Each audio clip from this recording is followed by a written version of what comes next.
família, vamos estudar o livro de Marcos, né? Já com o Lucas já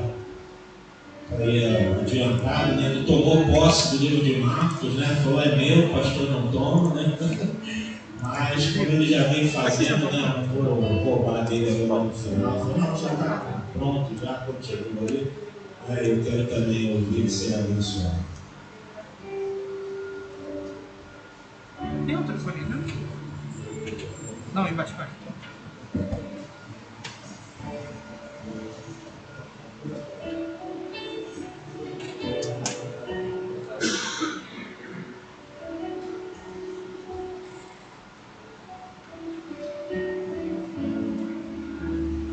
Boa noite a todos, ao Senhor.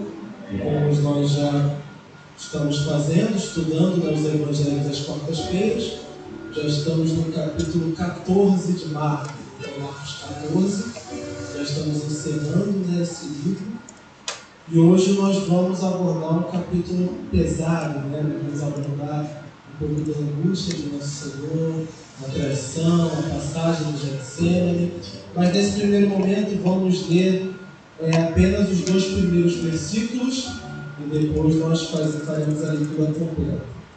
Então, Marcos 14, versículo 1. Faltavam apenas 2 dias para a Páscoa e para a festa dos pães sem fermento. Os chefes dos sacerdotes e os mestres da lei estavam procurando um meio de flagrar Jesus em algum erro e matá-lo. Mas diziam, não durante a festa, para que não haja tumulto entre o povo. Até aqui, vamos orar ao Senhor. Santo Deus, amado Pai, tem misericórdia de nós nessa noite, Senhor. Fala aos nossos corações. Venha, ó Deus Todo-Poderoso, através da Tua Palavra, verdadeiramente nos tocar, nos transformar, nos renovar e tirar de nós tudo aquilo que não está de acordo com a Tua Palavra e com a Tua vontade. É o que te pedimos em nome de Jesus. Amém. O irmão pode sentar.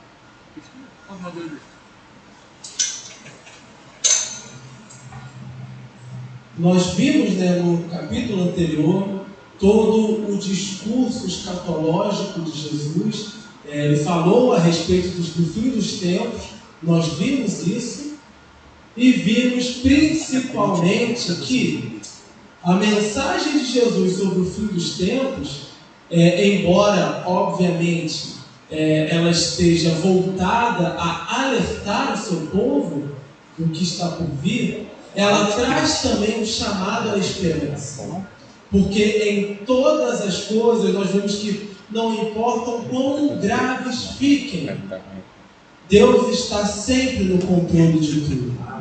Cada etapa do fim, ela vai sendo coordenada por Deus, ela vai sendo controlada por Deus, e Deus vai demonstrando sua salvação, seu cuidado para com o seu povo, até mesmo diante dos perigos e dos males. E agora nós vamos observar os momentos finais de Jesus. Nós vamos agora estar entrando na angústia de nosso Senhor. Então nós já vimos a malícia dos chefes, dos sacerdotes e dos mestres da lei que estavam planejando uma forma, um meio de pegar Jesus, de encontrar alguma falha na sua palavra, de encontrar algum erro. Eles estavam tramando já há muito tempo um método, um meio de matá-lo. E caiu de chegar agora a época da Páscoa e consigo a festa dos pães sem fermento. Essa festa, uma festa judaica que estava na lei de Deus, comemorada um dia após o início da Páscoa, ela servia para lembrar o povo de Deus do dia em que eles saíram do Egito, porque tinham que comer às pressas, então o pão é sem fermento, ou seja, não deu tempo dele fermentar, para eles se lembrarem, olha, lembrem-se do que Deus tirou vocês. Naquela época vocês não tinham do melhor. Naquela época vocês não estavam numa terra que manava leite e mel. Lembrem-se. Há aqueles que acreditam também que faz menção ao maná de Deus que desceu do céu e também pode ser lembrado, o sustento de Deus. Então, a festa dos pães, junto com a Páscoa, apontava para a libertação do povo de Deus, para que eles se lembrassem sempre do que Deus os livrou e o que Deus os deu. E aí, os mestres da lei, sacerdotes, deviam estar muito empenhados em fazer o povo se concentrar nessa data, em preparar sermões para pregar ao povo, relembrar a lei, né? Falar para eles, olha, vamos comemorar as festas da lei, já que eles eram tão empenhados na lei. Mas não, o que estava ocupando a mente deles? Temos que matar esse homem. Ao ponto de que, pela narrativa, olha, queriam matá-lo, mas diziam, não durante a festa. Acabou que a festa foi um empecilho, uma pedra no sapato deles. Não era um motivo de alegria. Olha, Deus nos libertou da opressão do Egito. Olha, chegou a Páscoa do Senhor, vamos comemorar, né? Vamos nos alegrar. Não, é Páscoa. Não podemos matar. A mente desses homens, o coração desses homens, estava infestado de maldade. E o que nós vemos também? As artimanhas daqueles que são contra Cristo, sempre em momentos onde as atenções estão voltadas para outro lugar. Então, enquanto o povo está concentrado nas festas, enquanto o povo está concentrado na Páscoa, eles estão ali tramando algo para matar Jesus. Como Jesus era querido entre o povo, não podiam fazê-lo na frente de todos, tinha que ser na surdina, tinha que ser na sujeira. Então esses homens, assumidamente e descaradamente, já agiam como marginais, homens que trabalham à espreita. E aqui nós vemos a decadência daqueles que deveriam ser os sacerdotes, daqueles que deveriam ser os guardiões da lei, daqueles que deveriam querer fazer tudo certo. Não, estavam tramando, estavam armando. Versículo 3. Estando Jesus em Betânia, reclinado à mesa na casa de um homem conhecido como Simão o leproso, aproximou-se dele certa mulher com um frasco de alabastro, contendo um perfume muito caro, feito de nardo puro. Ela quebrou o frasco e derramou o perfume sobre a cabeça de Jesus. Alguns dos presentes começaram a dizer uns aos outros, indignados: por que este desperdício de perfume? Ele poderia ser vendido por 300 denários e o dinheiro ser dado aos pobres. E a repreendiam severamente. Deixem-na em paz, disse Jesus. Por que estão perturbando? Ela praticou uma boa ação para comigo, pois os pobres vocês sempre terão com vocês e poderão ajudá-los sempre que desejarem, mas a mim vocês nem sempre terão.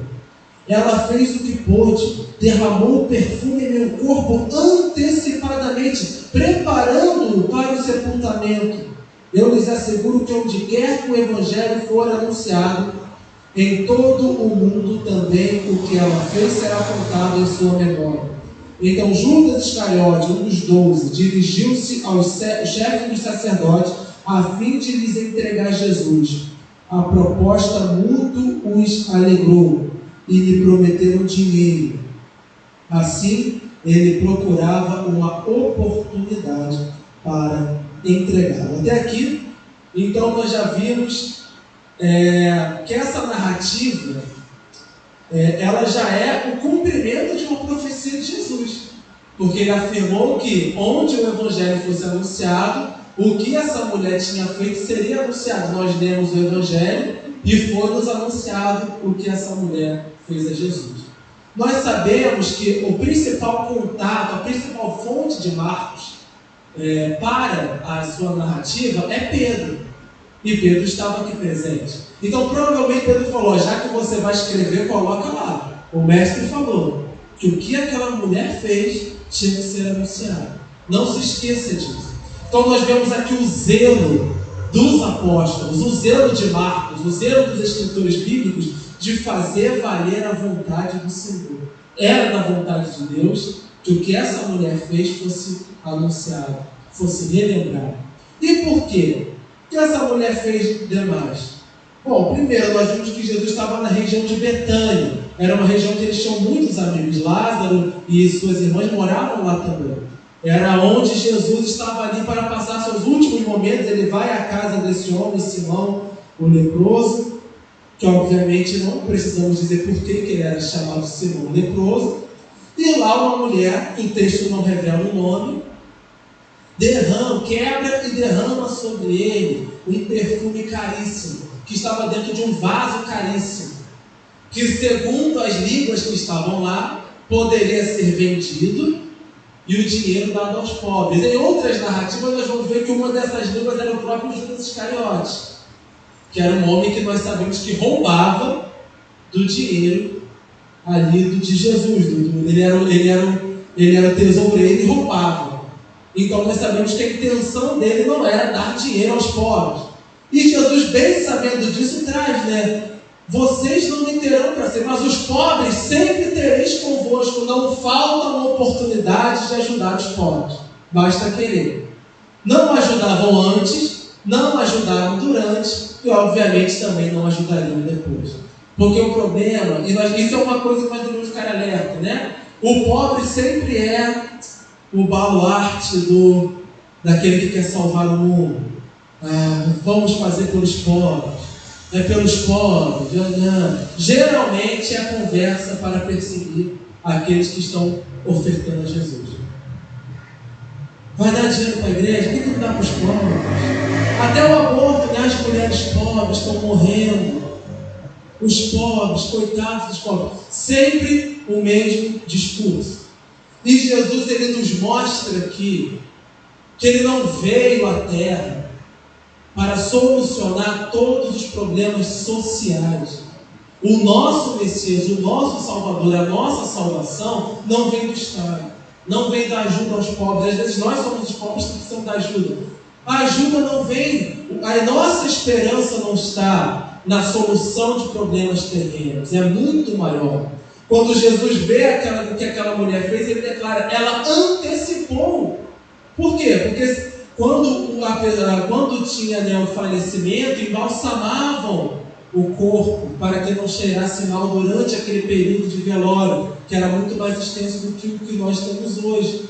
Então ele está falando, ela antecipou, ela sem saber até deu uma profecia sobre a minha morte, ela está me velando aqui agora.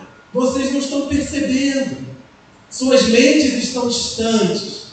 Ela fez o melhor por mim. O homenageado, nosso Senhor Jesus, ele é digno de algo que vale muito mais de 300 milhões. Ele é digno do melhor. É digno do melhor. E ali, após receber esse tratamento, Judas sai para traí-lo. Há muitos estudos, especulações dos motivos que levariam Judas a querer entregar Jesus. O primeiro é que ele seria simplesmente um interesseiro. Nós sabemos também que há a vontade de Deus e influências malignas sobre a vida de Judas trabalhando ali. Mas também há aqueles que acreditam que ele era simpatizante dos zelotes, que nós já vimos, era um grupo extremista que queria derrubar o Império Romano à força. E eles viam a chegada do Messias como um líder político. Eles viam a chegada do Messias como alguém que pela força libertaria o povo de Israel do Império Romano e assumiria o lugar que era de Davi, no reino de Israel. Então, quando Jesus diz que ela estava antecipando a sua morte, que ele seria morto e que não deveriam se preocupar com questões sociais, talvez isso tenha sido a gota d'água para Judas. E ele resolveu ou forçar Jesus a demonstrar poder, ou até mesmo que morresse, que se sentiu enganado, porque não viu nele o Messias que ele esperava. E esse é o ponto principal de Judas, porque independente dos seus motivos, ele não viu em Jesus o Messias que ele queria ter visto. E é isso que Marcos quer demonstrar aqui. Porque em toda a narrativa, até mais ou menos no capítulo 12 e 13, Marcos nos apresentou um rei. Marcos nos apresentou aquele que viria para libertar-nos, aquele que viria com poder e majestade. Ele nos apresentou verdadeiramente o Filho de Deus, o príncipe de todas as coisas. E agora a narrativa muda um pouco, porque ele está começando a mostrar Jesus numa situação mais fragilizada. Mas ele mostra claramente que Jesus não estava nessa situação pela força dos inimigos, mas sim porque estava verdadeiramente de livre e espontânea vontade, se entregando em amor ao Pai e em amor à sua igreja, em amor a nós. Cristo não foi forçado, ele não foi vencido pela força, ele não foi derrotado pelos inimigos.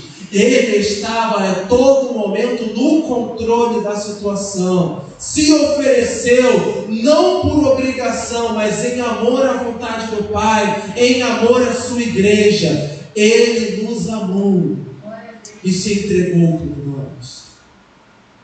Mas Judas não via isso, assim como os judeus também não viam. Eles queriam um rei, um imperador, não que os libertasse do reino das trevas, como era a missão do Messias, mas que os libertasse do império terreno que agora os castigava. Eles olhavam para a obra de Jesus unicamente para o material.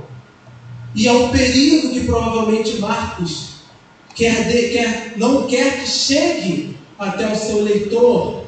E algo que também não deve chegar aos nossos corações. Nós não podemos ver a obra de Jesus unicamente como algo terreno.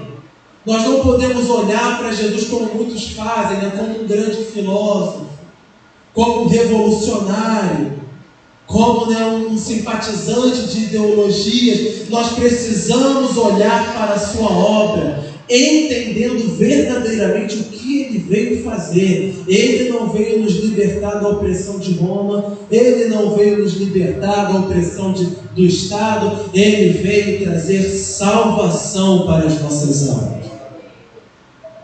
Ele veio trazer liberdade plena, não uma liberdade física, mas verdadeiramente a liberdade espiritual, libertando-nos das prisões de Satanás, das prisões do inferno, trazendo-nos vida em abundância. Essa é a obra de Cristo Jesus. Mas olhando apenas para o terreno, o que aqueles homens estavam vendo? Desperdício e um Messias fraco. Desperdiçou um vaso que poderia ser vendido e dado aos pobres, não seria vendido e não seria dado aos pobres. Ou se fosse vendido, podem ter certeza que o dinheiro não iria para os pobres. Talvez uma porcentagemzinha para os pobres. E um Messias que diz claramente que vai morrer. Um Messias que está dizendo, olha, aproveitem enquanto eu estou aqui, porque eu vou morrer, eu não vou estar mais entre vocês.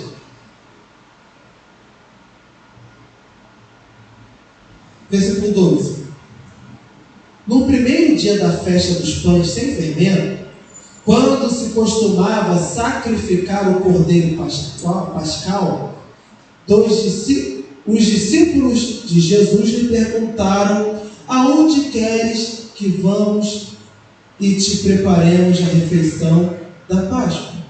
Então ele enviou 2 de seus discípulos dizendo: entre na cidade, e um homem carregando um pote de água virá ao encontro de vocês. Sigam-no e digam ao dono da casa em que ele entrar: o mestre pergunta, onde é o meu salão de hóspedes, no qual poderei comer a Páscoa com os meus discípulos?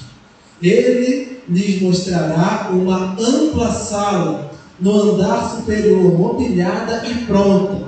Façam ali os preparativos para nós. Os discípulos se retiraram, entraram na cidade, encontraram tudo como Jesus lhes tinha dito e prepararam a Páscoa. Ao anoitecer, Jesus chegou com os 12.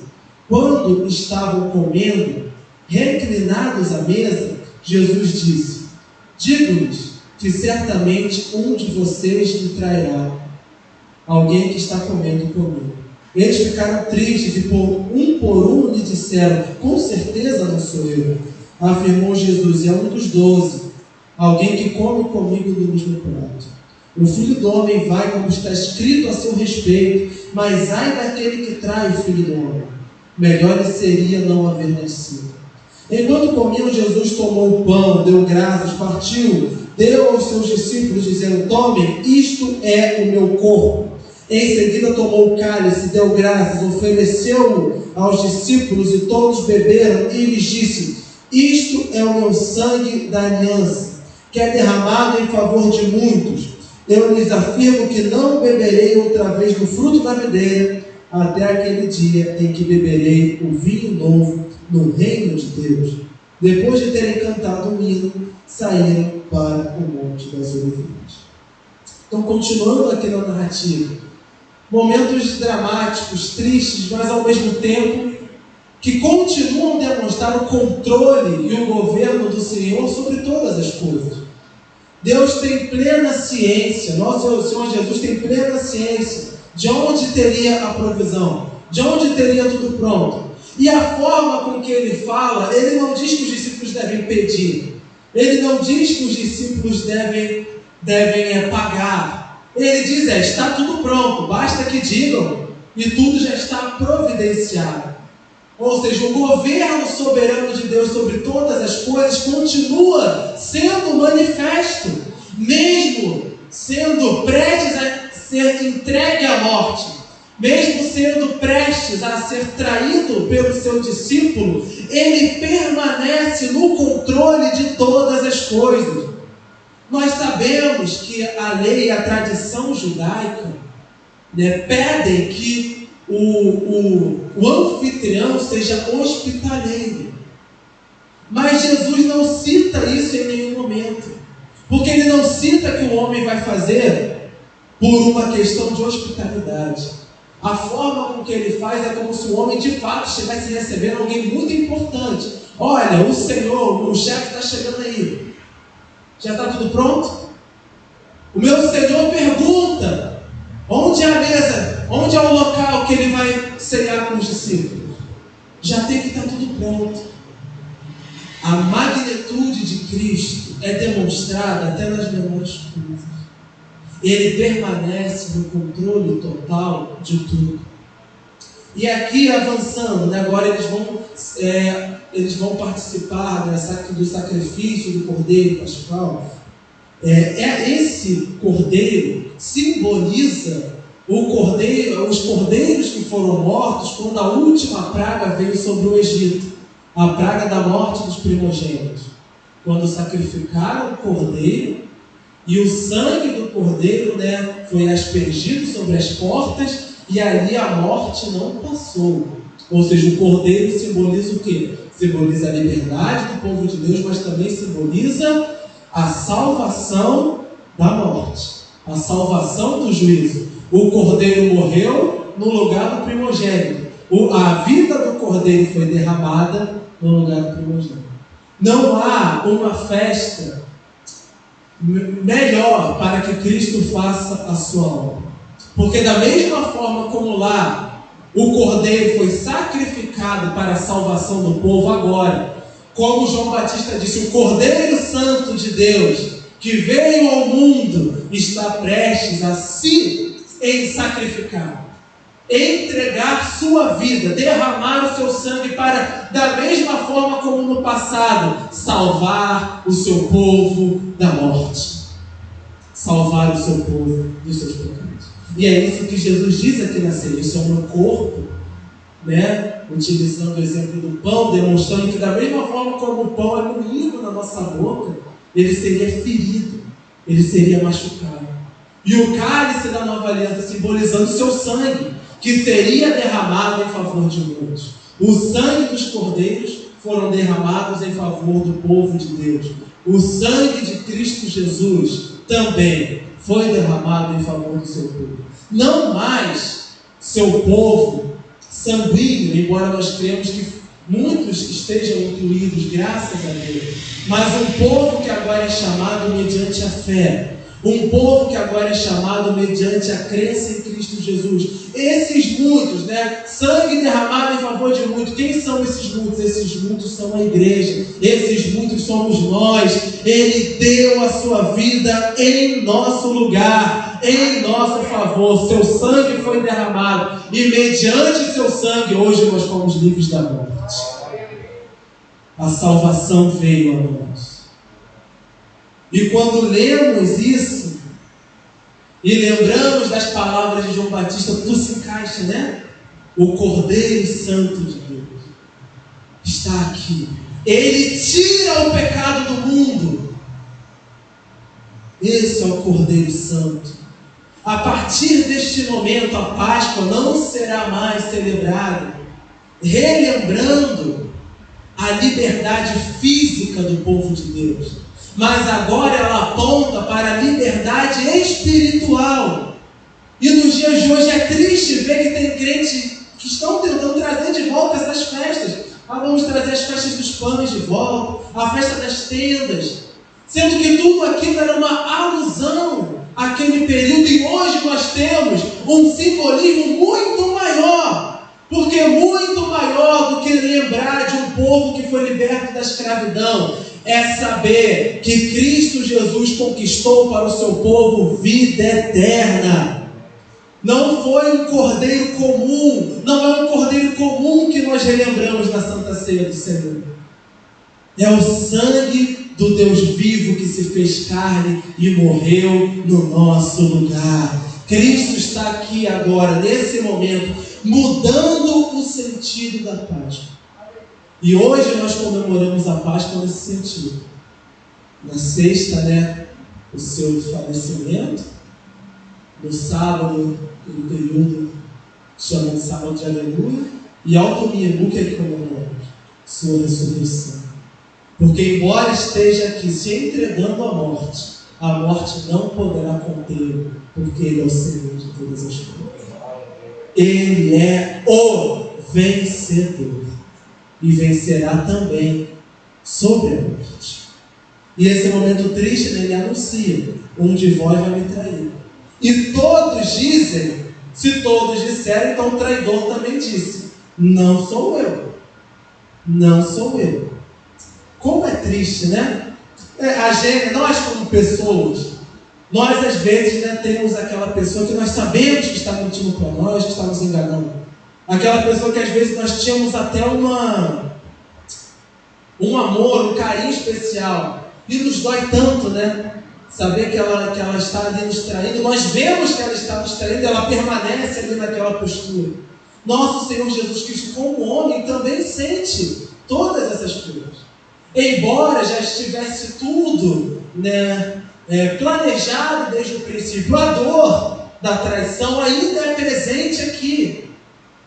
Então vejam que nosso Senhor está passando por nós. Ler essa narrativa é nos lembrar que a nossa salvação, embora tenha nos sido oferecida de graça, não foi conquistada de qualquer maneira. Foi através da dor e do sofrimento de nosso Senhor. Ela deve ser valorizada. Aquilo que Cristo fez por nós deve ser o motivo de todos os dias estarmos de joelhos no chão agradecendo ao Senhor. Senhor, obrigado por ter salvo a minha alma. Obrigado por ter enfrentado tudo isso em favor de mim. Versículo 27. Disse-lhes Jesus: vocês todos me abandonarão, pois está escrito: ferirei o pastor e as ovelhas serão dispersas. Mas depois de ressuscitar, irei adiante de vocês para a Galiléia. Pedro declarou: ainda que todos te abandonem, eu não te abandonarei.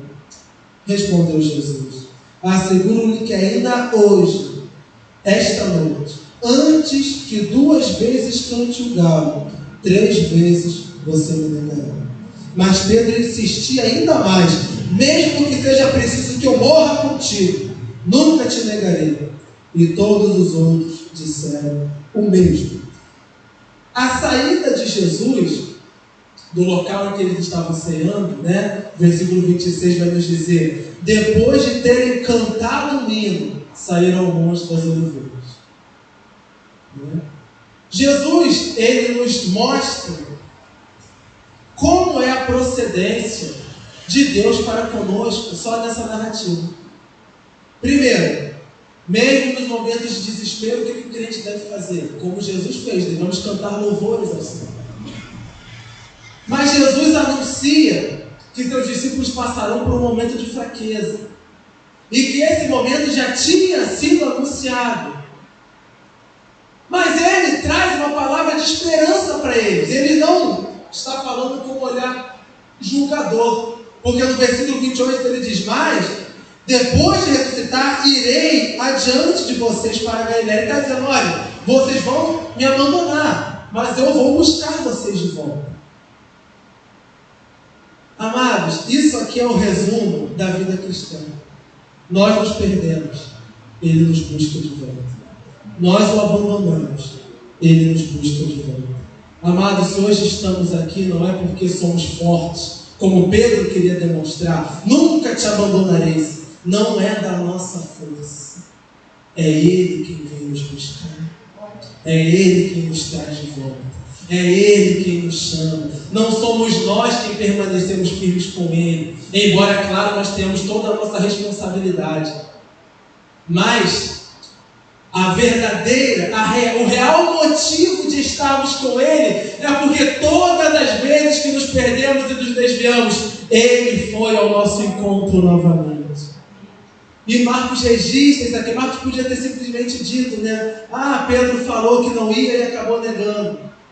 Mas ele registra isso aqui porque isso aqui é o resumo da fé cristã. É tudo por ele.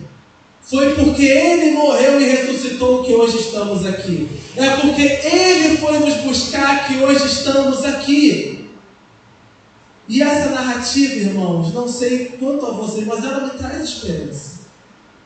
Me traz esperança porque eu sei que eu sou pecador. Me traz esperança porque eu sei que eu caio. A minha esperança está, não que eu, pelas minhas próprias forças, poderei me manter firme na balada. A minha esperança está porque o meu pastor não perde nenhuma de suas ovelhas. Ele tem 100. Se uma se perder, ele vai buscá-la. E nós já vimos isso lá no capítulo 10. Ele vai à procura da sua ovelha. Ele vai à procura dos seus. E aqui ele anuncia o principal: eu vou ressuscitar.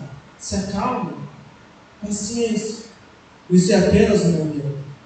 Mas todos eles ali no ímpeto de querer agradar o Senhor, né? Eu jamais te trairei. Eu jamais te trairei. Precisamos ter cuidado de não pensarmos que a nossa força é capaz de nos fazer resistir a todas as pressões desse mundo. Em acharmos, batermos no peito e dizermos: eu sou um crente, e ainda que todos caiam, eu sou abandonado. Tudo depende dele. Tudo é por ele. Tudo é feito por ele. Versículo 32. Então foram para um lugar chamado Getsêmani. E Jesus disse aos seus discípulos: sentem-se aqui enquanto vou orar. Levou consigo Pedro, Tiago e João e começou a ficar aflito e angustiado. E lhes disse: a minha alma está profundamente triste, numa tristeza mortal. Fiquem aqui e vigiem. Indo um pouco mais adiante, prostrou-se e orava para que, se possível, fosse afastada dele aquela hora. E dizia: Abba, Pai, tudo te é possível. Afasta de mim esse cálice. Contudo, não seja o que eu quero, mas sim o que tu queres. Então voltou aos seus discípulos e os encontrou dormindo. Simão, disse ele a Pedro: você está dormindo? Não pode vigiar nem por uma hora. Vigiem e orem para que não caia em tentação. O espírito está pronto, mas a carne é fraca. Mais uma vez ele se afastou e orou. Repetiu as mesmas palavras. Quando voltou de novo, os encontrou dormindo, porque seus olhos estavam pesados. Eles não sabiam o que lhe dizer. Voltando pela terceira vez, ele lhes disse: vocês ainda dormem e descansam. Basta, chegou a hora. Eis que o Filho do Homem está sendo entregue nas mãos dos pecadores. Levantem-se e vamos. Aí veio aquele entrada. Que momento angustiante, né? Nosso Senhor dizer que Ele está passando por uma aflição mortal, uma angústia mortal, uma aflição que parece que vai tirar a minha vida, algo que está lhe derrubando, lhe afligindo. Amados irmãos, Ele podia sair desse momento a hora que quisesse.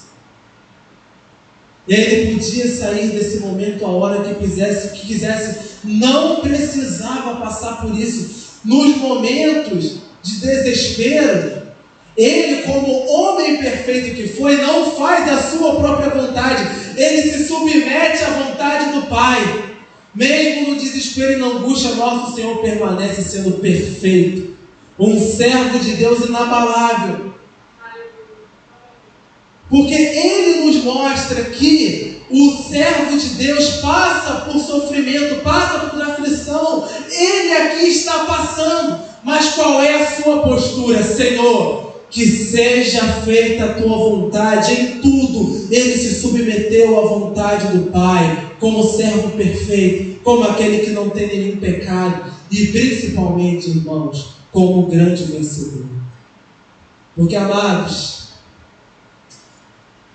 alguém enfrentar tudo isso por pessoas que não merecem e permanecer firme, somente um grande vencedor, somente um vitorioso, somente alguém que é poderoso. Esse é o nosso Senhor Jesus. Não podemos olhar a aflição do nosso mestre como fraqueza, num sentido de achar que ali ele estava impotente. De fato, ele estava sentindo todas as aflições humanas. Mas ele é um vencedor, porque em todas as aflições as enfrentou, permaneceu firme. Os discípulos estavam dormindo.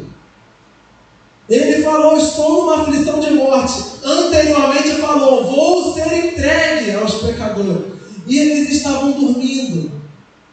E muitas das vezes a igreja está nessa situação, nós estamos nessa situação, vendo os sinais que o Mestre nos oferece e dormindo. A nossa salvação é que, da mesma forma como Ele acorda os discípulos, e muitas das vezes Ele nos acorda também. Ele nos desperta do nosso sono. Ele fala: meu servo, acorda, desperta. Observem o que está acontecendo. E o que estava acontecendo? Chegou a hora. Eis que o Filho do Homem está sendo entregue nas mãos dos pecadores. Levanta-se e vamos. Aí vem aquele que ele tem. Que visão aterrorizante, né? Um homem inocente está vendo uma multidão que está vindo para lhe agredir, lhe humilhar, e ali com eles guiando estava o seu servo, o traidor. Estava ali guiando tudo. Versículo 43. Enquanto ele ainda falava, apareceu Judas, um dos 12. Com ele estava uma multidão armada de espadas e varas, enviada pelos chefes dos sacerdotes, mestres da lei e líderes religiosos. O traidor havia combinado um sinal com eles: aquele a quem eu saudar com um beijo é ele. Prendam-no e levem-no em segurança.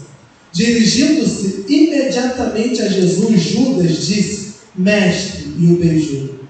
Os homens agarraram Jesus e o prenderam. Então um dos que estavam perto puxou a espada e feriu o servo do sumo sacerdote, decepando-lhe a orelha. Disse Jesus: estou eu chefiando alguma rebelião para que vocês venham me prender com espadas e varas? Todos os dias eu estive com vocês ensinando no templo, e vocês não me prenderam, mas as escrituras precisam ser cumpridas. Então todos o abandonaram e fugiram. Um jovem, vestido apenas um lenço de linho, estava seguindo Jesus. Quando tentaram prendê-lo, ele fugiu nu, deixando o lençol para trás. Então aqui agora é um momento de desespero, né? Essa narrativa toda, nós vemos bastante que ela tem as palavras de Pedro escritas aqui. Porque nós sabemos que foi Pedro que puxou a espada para cortar a orelha. Não sabemos se ele não quis entrar em detalhes para que ninguém não parecesse que ele era o bambambam, que ele era o valente. Nós sabemos que Pedro demonstra muita humildade, porque todas as narrativas em que ele se destaca positivamente são omitidas em Marcos. Quando Jesus disse, Pedro, tu és pedra, essa narrativa foi um pouco omitida. Então a gente vê que Pedro não gostava muito de se gabar. Já dos seus erros ele falava muito, todas as vezes que ele é repreendido ele fala. Postura de homem de Deus, nós vemos isso nele. E nós vemos também que, diferente das outras narrativas, Marcos chama muito Judas de traidor, né? Não cita muito mais o nome. Fala como um leve rancor, né? O traidor, o Judas, o traíra, que provavelmente era como Pedro devia vê-lo. Porque diferente de nós que ouviu falar, Pedro também viveu ali lado a lado com Judas. Então o mesmo peso da traição sobre Jesus foi também sobre os discípulos. Eu comi com o prato desse homem. Quantas vezes nós não contamos piadas juntos? Na maré, nós vimos Jesus vir nos resgatar. Nós servimos os pães que Ele multiplicou. Então nós vemos aqui que narrar esse momento deve ter sido doloroso. Porque mesmo sabendo que Cristo ressuscitou, vivenciar tudo isso deve ter sido doloroso. E sabemos também que é um momento de vergonha para os discípulos. Nenhum deles permaneceu com o Mestre. Nenhum. Nem Pedro, que tanto se gabou. Num primeiro momento, Pedro parece ter sido o que mais demonstrou valentia, embora não fosse da vontade de Jesus que ele demonstrasse. Ele puxou a espada, cortou ali, né? Em outras narrativas vai mostrar que Jesus fez um milagre, operou, curou ali aquele homem. Mas o que a postura de Jesus demonstra, que Marcos quer deixar claro, e que nós como leitores precisamos entender, é simplesmente essa: estou chefiando eu alguma rebelião? Sou eu algum salteador? O que Jesus estava querendo dizer? Esse termo salteador, ele não estava querendo dizer, no sentido de ladrão, mas querendo dizer, ele não era nenhum tipo de revolucionário. Ele não era ninguém que estava montando um exército para fazer uma rebelião contra as autoridades. Porque quando uma pessoa, naquela época, até mesmo no dia de hoje, quando uma pessoa comete um erro, o juiz vai lá dar ordem de prisão, intima, a polícia vai lá, o guarda vai lá com a intimação do juiz, leva ele. Na lei mosaica, tinha que ser feita à luz do dia, com testemunhas. Não podia ser assim, dessa maneira. Isso aqui está tudo errado, isso aqui está fora da lei. Eles estão tratando ele como se ele fosse um marginal tão violento que não tem como a gente esperar. Pessoal, vamos lá que ele é guerra. Eles vão com espadas, eles vão com paus. Não tem um juiz presente, eles não têm coragem de ir. Eles mandaram os lacaios. Nada aqui está dentro da lei. É tudo feito de forma errada. Nosso mestre é tratado como um marginal, como um meliante. E nas suas palavras ele demonstra que não tem nada além disso. E a passagem é mais curiosa, né, no 51 e 52, que tinha um jovem vestido só, pegaram, tentou correr. Há quem acredite, especule que tenha sido João, etc., mas nós não temos uma narração bíblica que diga claramente quem foi. Mas o fato disso acontecer nos mostra o quão desesperador foi. Foi tão desesperador o momento que quando alguém foi agarrado, ele fugiu até nu. Porque aquele cheio de gente com espada e com pau, estava todo mundo vendo, vai ter morte. Quem tentar impedir essa gente vai morrer. E aí ele foge desesperadamente e Cristo é deixado para trás sozinho. 53. Levaram Jesus ao sumo sacerdote, e então se reuniram todos os chefes dos sacerdotes, os líderes religiosos e os mestres da lei.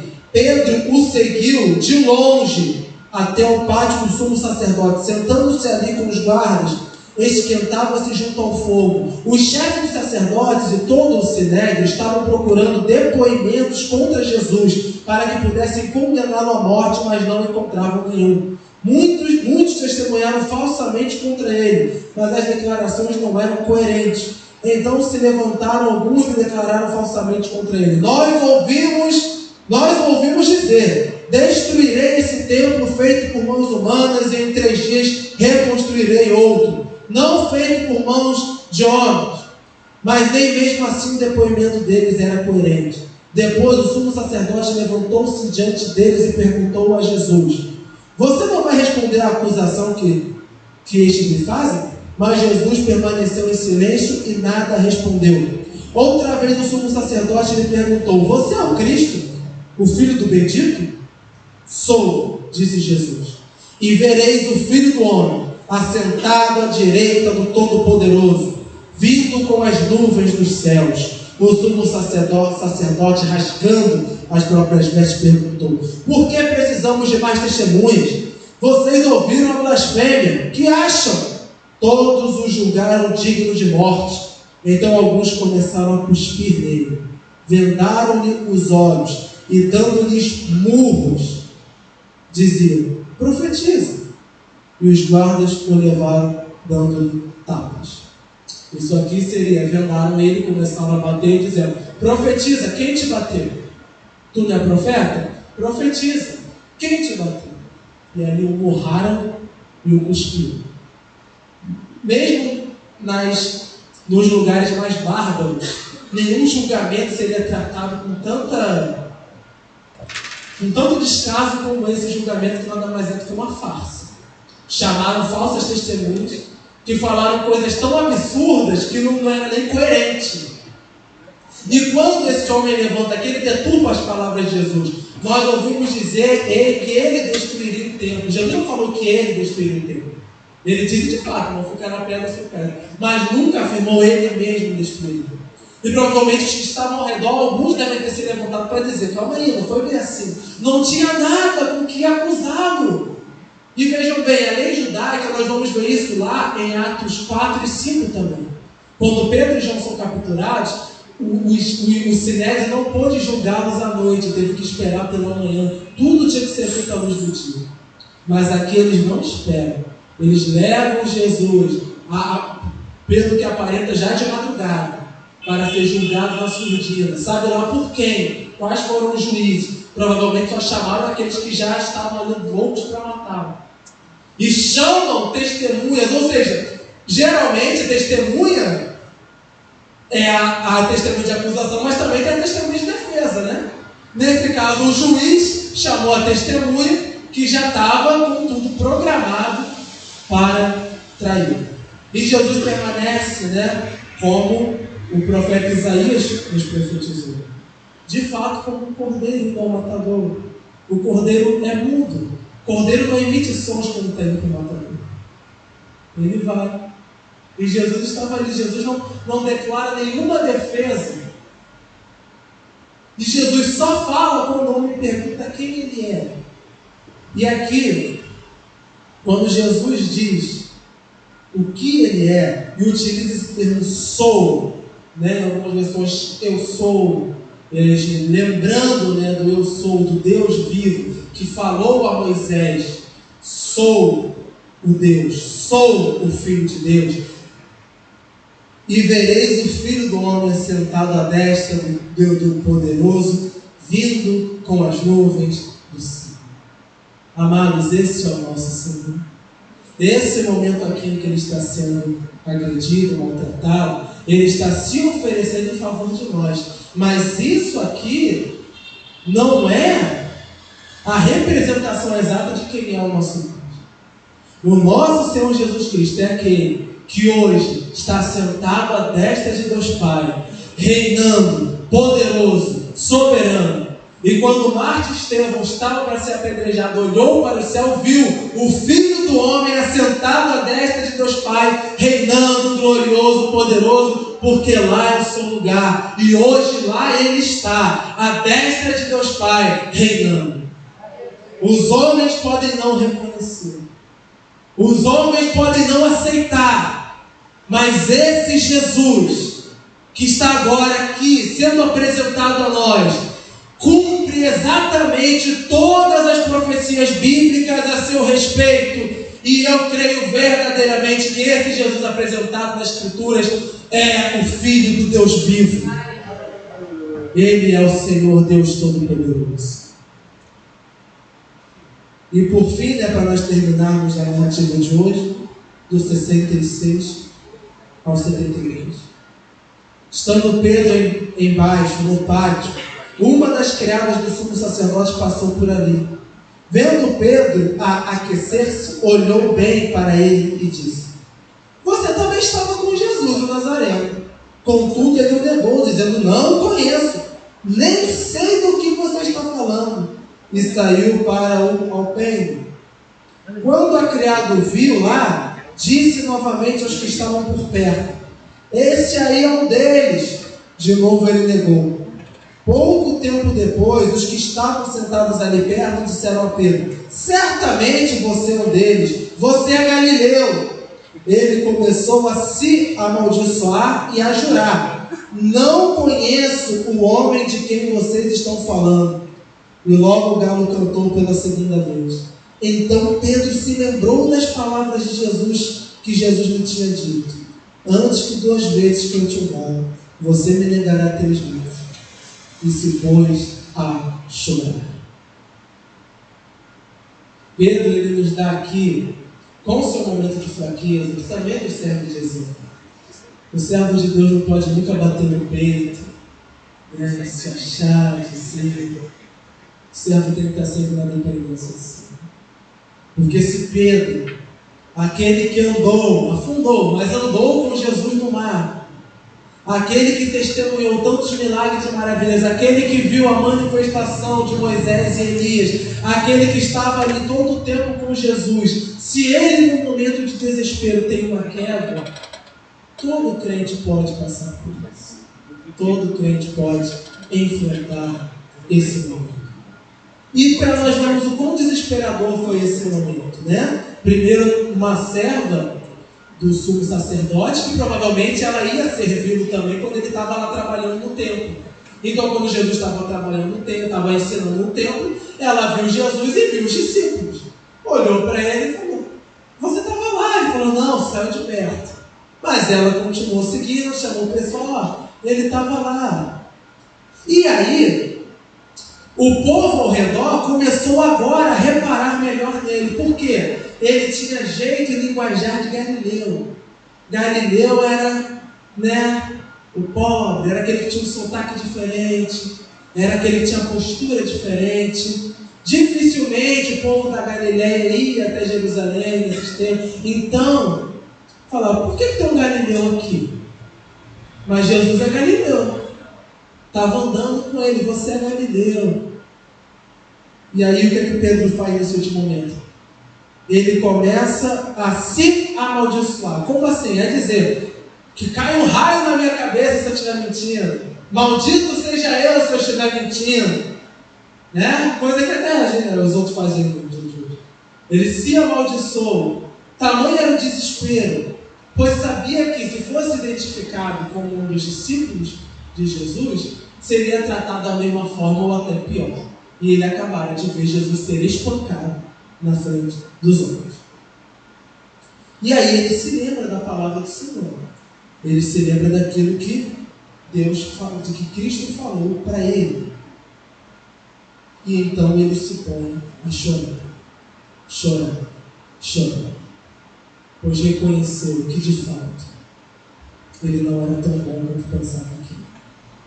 Não era tão forte quanto pensava que era. E no momento de desespero fez exatamente o que o Senhor Jesus havia dito que ele faria. Amados, ler tudo isso nos faz, e é a principal razão de Marcos escrever isso. De fato, é sabermos a história, mas não um conhecimento vazio, mas trazer para nós uma reflexão daquilo que Cristo fez por nós, daquilo que Ele passou por nós e do porquê nós estamos aqui. Nós não estamos aqui porque aqui é um clube. Nós não estamos aqui porque aqui é um lugar legal, onde nós podemos sentar com pessoas boas e bater um papo legal. Vida cristã não é uma vida de facilidade, de moleza. Andar com Cristo não é garantia que seremos livres de todos os problemas. O que essa narrativa nos traz, e é o seu principal foco, é mostrar: Cristo Jesus sofreu, padeceu para trazer à sua igreja salvação. E sua igreja deve ser grata pelo que Cristo fez e faz em nossas vidas. É por isso que nós celebramos assim. É por isso que nós comemoramos a Páscoa. Para nos lembrarmos sempre daquilo que Ele fez por nós. Porque, irmãos, podemos enfrentar todas as adversidades desse mundo. Amados, esse mundo caminha para o seu fim. Esse mundo não vai se preocupar com os pobres. Esse mundo não vai fazer justiça. Não esperemos isso nesse mundo. Porque o inocente padeceu e os pobres continuaram pobres. Mas há uma esperança para aquele que crê em Cristo Jesus. A esperança de que o sangue derramado naquela cruz, a ferida ali exposta, nos sarará das nossas próprias feridas. O castigo que nos traz a paz estava sobre ele, e pelas suas feridas, pelas suas pisaduras, nós fomos sarados. O sofrimento de Cristo, a dor de Cristo, foi aquilo que nos trouxe salvação. E hoje nós estamos aqui. Hoje temos a esperança de vida eterna. Hoje fomos livres do império das trevas, porque Cristo morreu por nós na cruz. Que sejamos gratos a Deus e anunciemos a esse mundo aquilo que Cristo fez, faz e continuará a fazer até a consumação dos séculos. Vamos orar assim. Ó Santo Deus, ao estudar uma narrativa não podemos fazer outra coisa senão te agradecer. Obrigado. Obrigado. Muitas vezes, ó Deus, nossos olhos estão fitos em tantas coisas. Estamos preocupados com as adversidades. Estamos preocupados, ó Deus, com o sofrimento presente. Estamos preocupados, ó Deus, com as circunstâncias, com o mundo, com o Estado, ó Deus. E, ó Pai, nos deixamos de lembrar daquilo que é mais importante, daquilo que Tu conquistou para nós. Ó Deus, Tua obra não foi, ó Pai, uma obra política. Tua obra não foi, ó Pai, uma obra física, mas foi uma obra espiritual, que trouxe para nós a verdadeira liberdade. Liberdade que não vem da força da espada. Liberdade que não vem do rei ou da autoridade. Liberdade que vem do trono da graça de Deus. Tu nos libertou de um império muito pior que o Império Romano. Nos libertou do império das trevas. E hoje estamos aqui como Tua igreja, ó Deus, porque Tu nos amou primeiro. Graças nós te damos. Graças te damos. Ó Deus, que ao celebrar as mesas, ó Deus, a Santa Mesa, nos lembremos sempre do Teu sacrifício. Que ao acordar pela manhã nos lembremos do Teu sacrifício.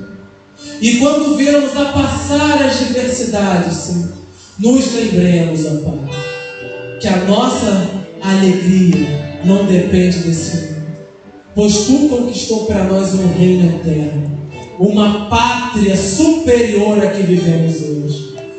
Ó Deus, os reinos podem ruir, mas o Teu santo reino é eterno.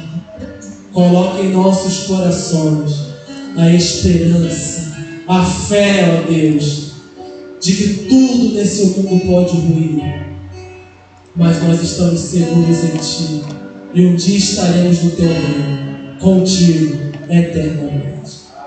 Ó Deus, a Tua palavra nos apresenta um rei, e nós cremos. Tu és o Rei dos Reis, o Senhor dos Senhores.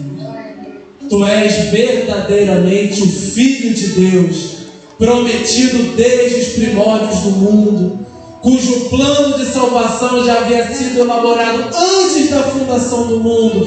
Tu estás hoje à destra do Deus Pai, reinando glorioso e soberano. Nossa esperança está em Ti. Tu governa todas as coisas. Tudo está em Tuas mãos.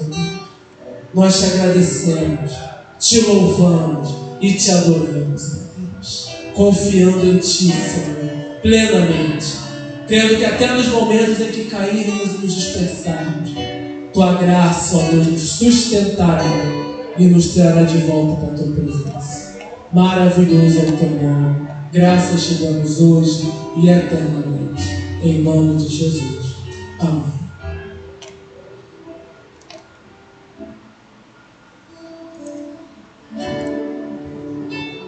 Vamos ficar de pé, querido, vamos agradecer a Deus por esse estudo maravilhoso, não perdermos mais desse rei que se deu por nós, né? Teremos nesta semana, domingo estaremos aqui de volta, continuando, adorando a Deus, eu espero por você. Vamos levantar as mãos aos céus. Obrigado, Senhor, por esta noite, pela nossa reunião na Tua casa, para Te louvar, Te adorar, para também, Senhor, ouvir a Tua palavra, aprender mais de Ti, estudar as sagradas letras, Senhor, cujos recursos são inesgotáveis. Sabemos que quanto mais nós estudarmos, Senhor, mais aprenderemos. Muito obrigado, Senhor, pela exposição dessa noite. Agora, leva-nos em paz aos nossos lares, guarda-nos e livra-nos de todo mal, nos dá uma noite de descanso, de paz, abençoa o restante desta semana, Senhor. Senhor, nos guarde, ó Deus, cada dia guia os nossos passos, Senhor. O Senhor esteja à frente, ó Deus, dirigindo, Senhor, cada um dos nossos planos e caminhos, Senhor. A Ti seja toda a glória, toda a honra e todo o louvor, porque só Tu és o Rei. Tu és o Senhor. Muito obrigado, em nome de Jesus, e que toda a igreja diga: Deus te abençoe rica e abundantemente. A paz do Senhor Jesus. Cumprimente seus irmãos antes de sair.